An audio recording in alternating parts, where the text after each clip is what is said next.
Hello everyone, welcome back to my channel.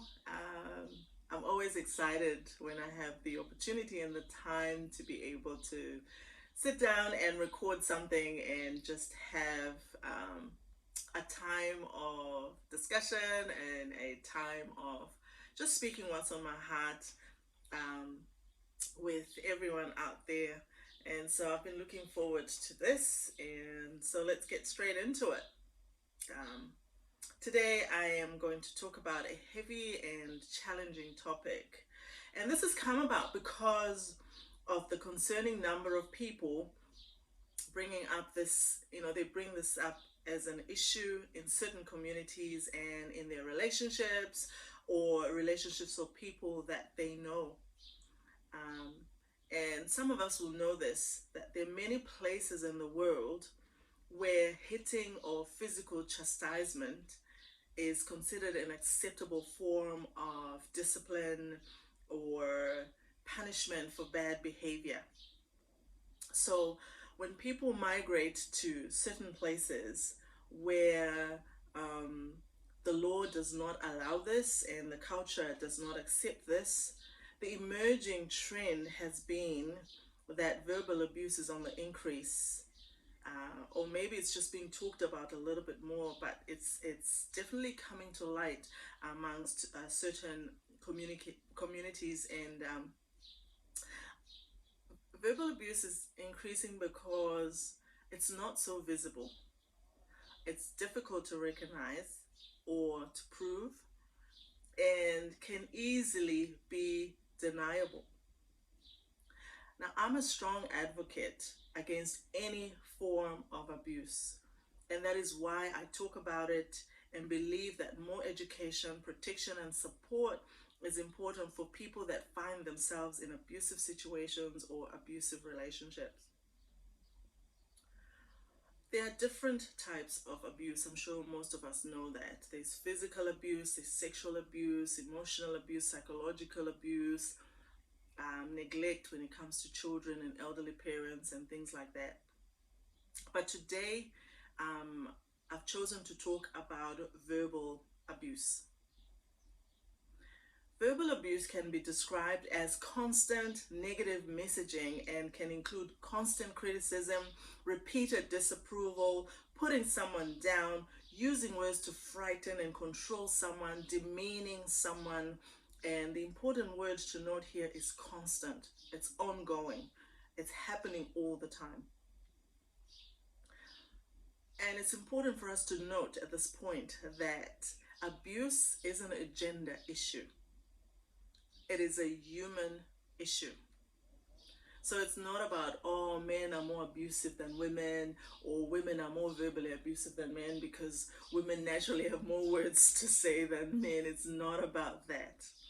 You see, what I've actually discovered when I was looking into this is that when it comes to verbal and emotional abuse, both men and women experience it at similar rates. And to be honest, that actually surprised me because, I had my own biases and thoughts about it. But actually, it's similar rates for both men and women. That's a bit shocking. Verbal abuse can happen in any relationship. It could be parent-child relationship. It could be romantic, intimate relationships, partner, girlfriend, boyfriend, spouses. It can be work colleagues. It can be boss and subordinate, many different relationships. But today, I'm going to talk about verbal abuse in the context of intimate relationships, such as people that are in romantic relationships, partners, girlfriends, boyfriends, husbands, wives, and spouses. But some of this information can help in other contexts as well. It's up to you what you take away from it, and see if it's applicable in your situation. Verbal abuse is not like being hit. I think I've mentioned this before, where you can see the scars and you can see the bruises and you can feel the physical pain. But verbal abuse damages your self-confidence, your self-esteem, your self-worth, and emotional well-being. It affects how you feel and how you think and how you behave.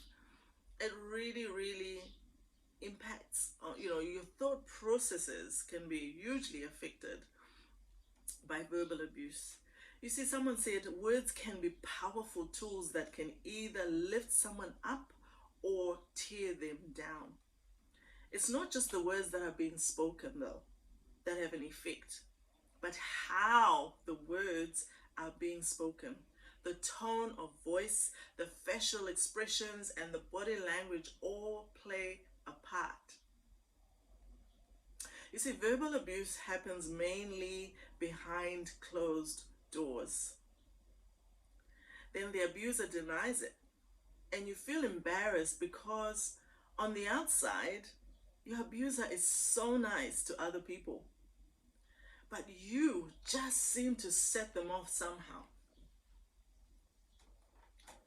And verbal abuse makes you feel shame, insecure, and destroys your self-confidence.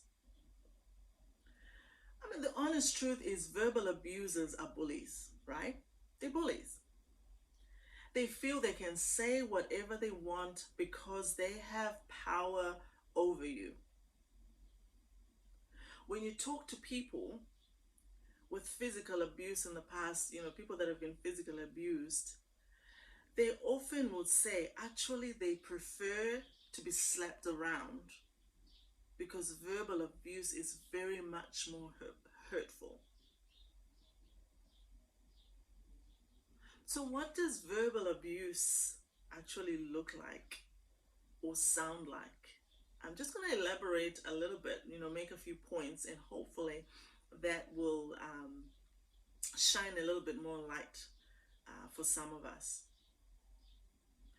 So verbal abuse is any behavior or comment or statement that includes belittling, scolding, telling me off like I'm your child, swearing, criticizing or insulting behavior, threatening, embarrassing in private or in public, cursing, negative comparisons, being dismissive or disrespectful statements, disrespectful language. Intimidation is a form of verbal abuse and can be as simple as the way your spouse sits or stands when they're talking to you. It could be a certain look that someone gives you. It can be threats to hurt you, expose you, or take away or harm your children. It can be things like pressuring you to get pregnant when you're not ready, or saying things like,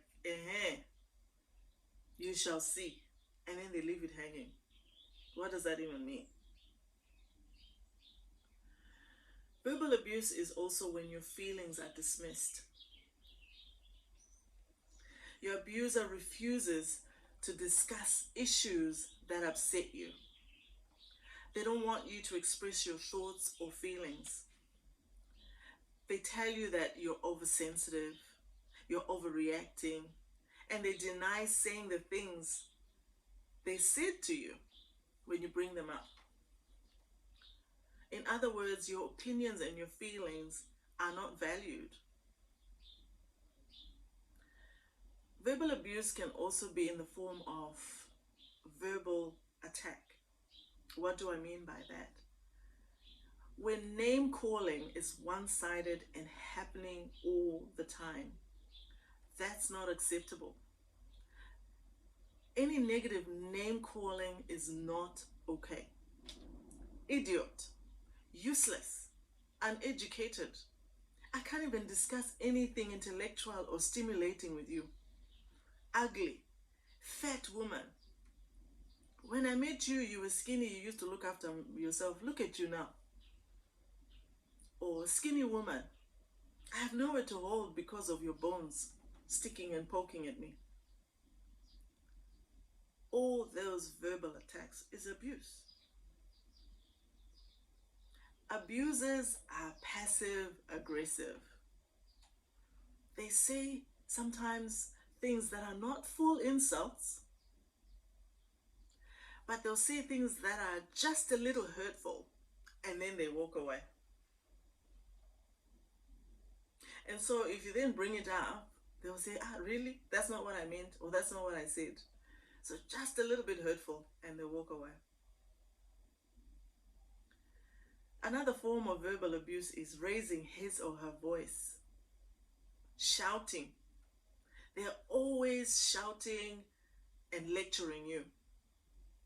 When someone shouts easily, you're always worried that anything you say will set them off, right?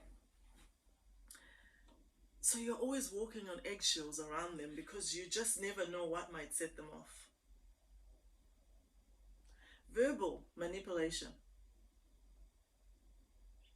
You see, expressions of love should never have conditions. But manipulative people often use emotionally or romantically charged language to get something that they want. And then they lash out if they don't get it. They lash out at you. And then you hear things like, well, if you love me, you should give it to me anytime and anyhow, even if it feels uncomfortable for you. Things like, ah, but if you say you love me, why are you saying no? If you say you love me, why are you refusing? Or things like, this is why I have a girlfriend on the side. It's your fault. They shame you and make you feel guilty for saying no. That's manipulative behavior. That's abuse. They use words to shame you. Saying sarcastic things or making fun of you is abuse. These may be comments about the way you dress, the way you talk, your intelligence, your background, your accent. Any comment to make you feel inferior and ashamed is not okay. Abusers also make unreasonable requests or rules. So in this instance, typically the abuser is the one in charge. They have a set of rules that they enforce and stop their partner from negotiating the fairness of said rules. So he wants you to wake up at midnight to serve him food when he comes back from the bar or wherever it is that he was, right? But you are not allowed to ask why he is home so late. She can call you names, or he can call you names, but you dare not do the same. So these are just some examples of verbal abuse that we can face. I mean, there's some even more vulgar and incredibly nasty, horrible things that people say to each other or say to other people that is just not acceptable. Whether the excuse is anger or frustration or desperation, whatever it is, it's not okay.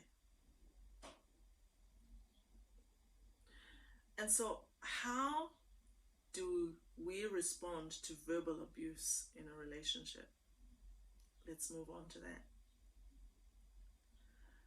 Because though verbal abuse does not leave visible marks, the same as physical abuse, like I said, and I will say it again, it is still abuse. And your experience should never be dismissed. It should not be dismissed by yourself or anyone. Don't downplay the situation by saying, oh, at least my partner does not beat me up. And don't let people tell you that either. You hear people saying, oh, at least he doesn't hit you. Or at least they don't, push you around and slap you around. Abuse is never justified, and it should never be minimized, and you should never feel that it's your fault. The first step in breaking away from an abusive situation or from an abuser is to fully realize that you matter just as much as them. You matter. You have value. You are a person. You have feelings just as much as them. You must understand that your abuser's behavior is not your responsibility and not your fault. They have responsibility for their own actions, their own behavior. Yes, you make mistakes. Yes, you might have done something wrong, but that does not give them the right to call you names, to shame you, to belittle you. That is not okay. And when you realize that you are being abused, you should focus on getting help. Talking about it is usually the first step. So talk to somebody, families, aunties, uncles, friends, anyone that you trust. Get counseling. Seek mediation, either together or separately, depending on how bad your situation is or where you are in your situations. Africans typically don't really believe in going to see professional counselors. I know that much. But if you can afford it, do it. And there's also free ones anyway, through local groups or social services, or go to your pastor or church leaders. And it doesn't have to be the pastor of the church that you go to if that's too awkward. Many, many pastors will welcome you even if you're not part of their congregation. Just saying. Surround yourself with a support system of family, church friends, work friends. Discuss with them what's happening to you and how you're feeling. Abusers will often try to isolate you from family, from friends, so beware. There's no point in keeping up appearances. Remember, for those with children, your children see this and get affected by it. They grow up thinking it's okay to speak to people or treat people like that, or even for themselves to be treated like that.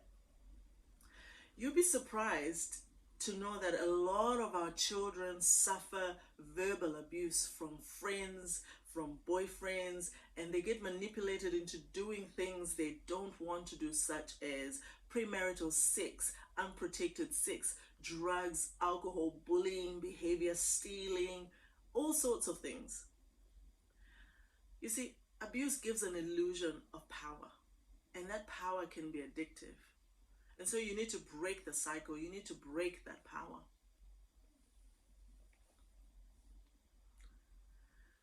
Another thing is, do not engage in conflict with your abuser. If your abuser becomes angry, stay calm. Walk away. Don't give them a reaction. Take back your power. Verbal abuse is about dominance. It's about exerting power over you. So, if you react to the abuser, you are rewarding them by letting them know they have power over your emotions. Don't allow the abuser to have control over your feelings. Don't give them that satisfaction and that power. If it's safe to do so, and if you have the courage to do so, tell your abuser how hurtful their words are and that it's unacceptable to you.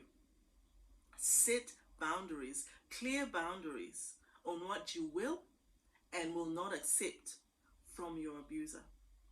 Oftentimes they're taken aback when you actually take a stand and refuse to accept certain things. So be clear, set boundaries, be consistent, stick to it. It's going to be hard because they will test those boundaries, they will push those boundaries, and it'll be hard. But if you stick to it, and if you are consistent, soon enough, they stop. And finally, if you've tried everything you can and it doesn't work, and if you start to feel unsafe, like your life or your children's lives are in danger, then it's time to consider leaving the situation, leaving the person. There are times when the best thing you can do for yourself is to remove yourself from the environment, the situation. And oftentimes it's temporary. And sometimes not. I've heard people say, well, I'm staying for my kids. Well, let me tell you something. Staying in a toxic and dangerous environment or relationship will ultimately be more mentally and emotionally damaging to your children. Many times, I'll tell you, for those of us that are religious or Christians, many times children leave the faith because their parents are fake. They say our parents move around like saints on the outside, but live like devils at home. They say that. If you think I'm making it up, go and talk to your youth leaders about your children. To be a good parent, you need to be the best version of yourself for your children. And you can never be the best version of yourself if you allow yourself to be constantly abused, if you allow yourself to be suffering the impact of verbal abuse and it's the psychological damage, the emotional damage. You can't be the best version of yourself. And so how can you then be a good parent to your children? Sobering, isn't it? Think about it. No matter how young your children are, it still has an impact on them. If you do make the decision to separate, talk to someone that's familiar with issues of abuse and, domestic violence, even because domestic violence is not only physical, it's also verbal. Talk to someone that's familiar with that. Talk to someone that will be able to support you. Stay in close contact with your support system and focus on learning good coping skills. There's ways of coping. There's ways of recovering. There's ways of actually coming out on the other side stronger and better. But I'm not going to talk about these today. If you do want me to talk more about coping strategies for people that are in abusive relationships, just leave me a comment, let me know, and I'll do my best to see what I can do. But really, you need to focus on yourself, focus on healing and moving on. And at times, it's as hard as it is, you have to get the authorities involved, like the police or getting restraining orders. I pray that none of the people that are listening to me or watching me ever find themselves in that situation. But it might be someone out there that that you might have to advise to do this for their own safety and for the safety of their family. And I can't emphasize support enough. Find support with family, with church, with friends. Support, support, support. Don't be alone. Don't be isolated. Don't feel like there's no one out there for you. And sometimes you need, a place to stay, while you take time to figure things out. And don't be embarrassed to talk to your parents. Some of us, we're embarrassed to let our parents know that this is what my relationship is like. Support, support, get yourself support, surround yourself with support. I'll just finish off by once again mentioning why, or mentioning my motivation for choosing to talk about this today. The topic of abuse is not one that is talked about much in the church or amongst Christians. There's a general assumption that this issue is not a big problem amongst believers. It's also an issue that is a challenge to address or discuss in the African community, because most of us know that with African descent or African backgrounds that speaking to a partner or to children in some of the ways that I've described is often considered as an acceptable form of discipline or acceptable form of reaction when someone is upset or when someone's angry or when someone is annoyed and things like that. And this is due to some of the backgrounds where people come from. You hear statements like, but it's our culture. a parent is allowed to speak like that if you're being foolish, or a husband, he has the right to discipline his wife if she's being stupid. Those sorts of things. So therefore, the impact of verbal aggression and verbal abuse is often dismissed and accepted and normalized and allowed in our culture. I know there are other communities where verbal abuse is also an issue, but I make reference to African and Christian communities because I belong to both. And so I can talk about that because it's something that I have seen, I have lived, I have walked. And this is a topic that we need to keep talking about as a community, as a society. I really feel strongly about this so we can educate each other and get each other armed so we can protect ourselves. And I mean armed, with knowledge, armed with tools of how we can survive such situations and how we can prevent being abusers ourselves, intentionally or unintentionally, and how we can protect ourselves and each other.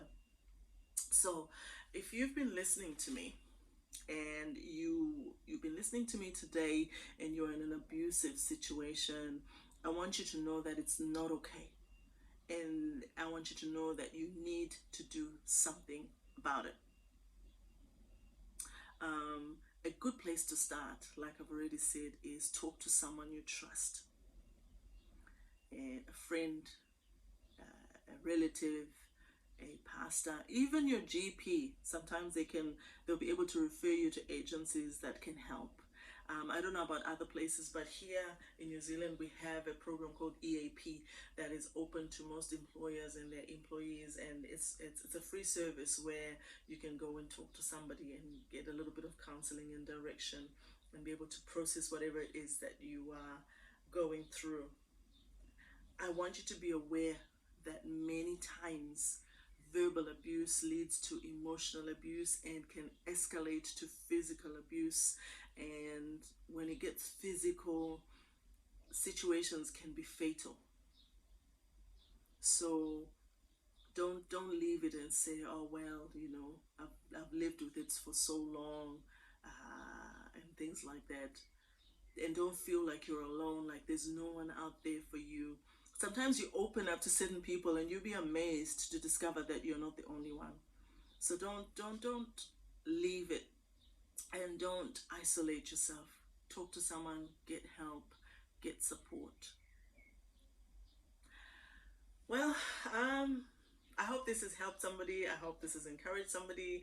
If it's not for you, and it could be someone that you know, or if ever you meet someone that's going through these sorts of situations, direct them to my channel, and I hope they'll be helped, or use this information to actually help somebody. Let it be a topic of discussion amongst your friends even.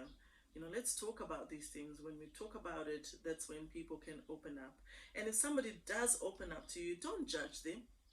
Don't judge them and start saying, oh, but I thought your life was perfect. Oh, you've always made it to feel like you're the perfect relationship. Oh, don't complain. Some of us don't even have husbands. Hey, don't complain. Some of us don't even have, boyfriends and things like that. No. If someone opens up to you, be supportive, be kind. And if you don't have the answers, if you don't know what to do, at least try and point them in the direction of someone that can help them. Well, I hope once again that it's been helpful. Thank you so much for joining me today. Until the next time, do take care. And like I always say, if it hasn't been done, it's been waiting for you. So be bold, go out there and get it.